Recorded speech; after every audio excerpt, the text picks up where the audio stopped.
Layanan administrasi merupakan salah satu aspek penting yang menunjang kegiatan akademik dan non-akademik mahasiswa di Universitas Pamulang, Unpam.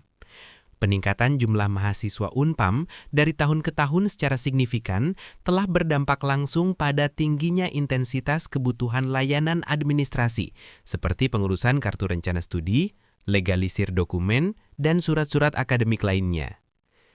Saat ini, proses pengantrian layanan administrasi masih dilakukan secara konvensional atau semi-digital yang seringkali menimbulkan beberapa permasalahan mendasar. Masalah utama yang teridentifikasi adalah antrian yang menumpuk dan waktu tunggu yang lama, menyebabkan ketidaknyamanan, ketidakpastian bagi mahasiswa, serta beban kerja yang tidak terdistribusi merata bagi staf administrasi. Mahasiswa seringkali harus menunggu lama di lokasi layanan, yang berdampak pada terbuangnya waktu produktif. Kondisi ini tidak hanya menurunkan efisiensi operasional layanan, tetapi juga secara langsung dapat mempengaruhi tingkat kepuasan mahasiswa terhadap kualitas layanan kampus. Oleh karena itu, diperlukan sebuah solusi berbasis teknologi yang mampu mengintegrasikan dan mengoptimalkan manajemen antrian.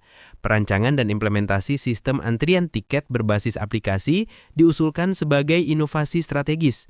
Sistem ini bertujuan untuk mentransformasi alur antrian menjadi digital, memberikan nomor antrian real-time, notifikasi live, dan dashboard kontrol yang efektif bagi staf. Dengan sistem ini, mahasiswa dapat mengambil nomor antrian dan memonitor giliran dari mana saja, sementara pihak administrasi dapat mengelola load layanan secara terukur, yang pada akhirnya akan mengoptimalkan layanan administrasi di Universitas Pamulang. Fungsionalitas fitur aplikasi antrian. Berikut adalah penjelasan detail mengenai cara kerja setiap fitur dalam sistem aplikasi antrian yang telah kami buat. 1. Fitur akses dan otentikasi. Proses ini memverifikasi identitas pengguna, seperti teller atau admin. Cara kerja. Sistem menerima username dan password. Password yang dimasukkan akan di-hash dan dibandingkan dengan password hash yang tersimpan di database. Hasil.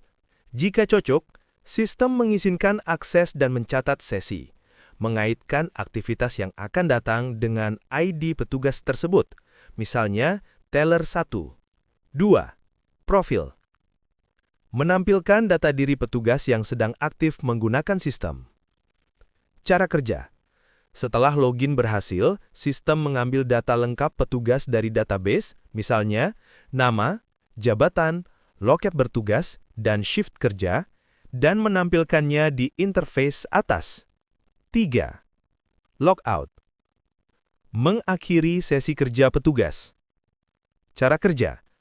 Sistem mencatat waktu logout untuk keperluan audit jam kerja, menghapus token sesi, dan mereset status loket menjadi kosong. Aplikasi kemudian kembali ke layar masuk. 2. Fitur manajemen antrian dan pelayanan. 4. Ambil nomor. Proses pembuatan nomor antrian baru.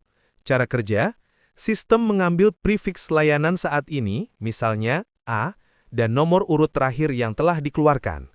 Sistem kemudian menaikkan nomor urut tersebut, memformatnya menjadi 3 digit, misalnya 002, menggabungkannya dengan prefix menjadi A002, dan memasukkannya ke dalam daftar antrian menunggu. 5. Daftar antrian. Tampilan utama yang menunjukkan status semua antrian secara real-time. Cara kerja. Aplikasi membagi nomor antrian menjadi 3 kategori utama, yaitu menunggu, dilayani, atau selesai atau terlewat. Nomor yang sudah selesai atau terlewat karena pelanggan tidak hadir. 6. Panggil nomor. Aksi yang mengalihkan pelanggan dari status menunggu menjadi dilayani. Cara kerja, petugas menekan tombol panggil. Sistem mengambil nomor antrian pertama dari daftar antrian menunggu, menetapkannya sebagai pelanggan saat ini untuk loket petugas tersebut, dan kemudian memicu fitur model display dan generasi suara AI, text-to-speech, untuk pengumuman. 7. Model display. Tampilan informasi untuk publik, pelanggan. Cara kerja, menerima input dari aksi, panggil nomor, dan segera memperbaharui layar display besar. Teks yang ditampilkan biasanya berbunyi, nomor A002, silakan menuju loket 1. 8. Riwayat entry trade. Pencatatan setiap transaksi yang diselesaikan oleh petugas. Cara kerja, setelah transaksi selesai, petugas memasukkan detail seperti jenis transaksi, jumlah nominal, dan nomor antrian terkait. Sistem mencatat semua data ini bersama dengan ID teller dan timestamp atau waktu kejadian ke dalam database sebagai jejak audit permanen. 9. Pengaturan atau settings. Fungsi untuk mengkonfigurasi parameter sistem. Cara kerja, bagian ini memungkinkan admin untuk memuat, memodifikasi, dan menyimpan konfigurasi operasional ke dalam file konfigurasi. Misalnya, JSON.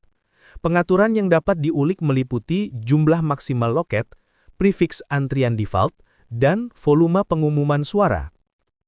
10. Manuskrip. Panduan prosedur standar atau SOP untuk transaksi keuangan. Cara kerja, fitur ini berfungsi sebagai perpustakaan SOP. Sistem menampilkan daftar langkah demi langkah yang telah ditentukan sebelumnya untuk jenis transaksi tertentu. Misalnya, deposit tunai atau penarikan tunai. Hal ini memastikan bahwa semua teller mengikuti prosedur yang konsisten dan sesuai standar kepatuhan.